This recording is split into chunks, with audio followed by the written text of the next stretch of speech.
2011 తర్వాత మళ్ళీ world cup, ఇది 2024, 13 ఏళ్ళు, టోటల్గా 14 అనుకోవాలి. ఇన్నేళ్ల తర్వాత సాధించినటువంటి వరల్డ్ కప్, సంబరాలు చేసుకునేటటువంటి సందర్భం.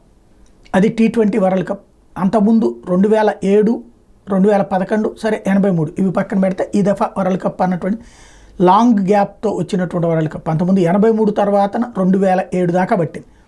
మళ్ళీ 2007 తర్వాత 2011లోనే వచ్చింది, చాలా సమీపం. ఇప్పుడు దాదాపు 13-14 ఏళ్ల తర్వాత వచ్చినటువంటి వరల్డ్ కప్ కాబట్టి అందులో ఆనాడు ఆ కప్ వచ్చినటువంటి సందర్భంలో 10 ఏళ్ళు 15 ఏళ్ళోడు ఇప్పుడు దాదాపు 40 ఏళ్ళు దాకా వచ్చేస్తుంటుంది, అదే 30 ఏళ్ళు దాకా వచ్చేస్తే ఆ సందడిలో ఉండేటటువంటిది కాబట్టి యూత్ విపరీతంగా అట్రాక్ట్ అయినటువంటి సందర్భం.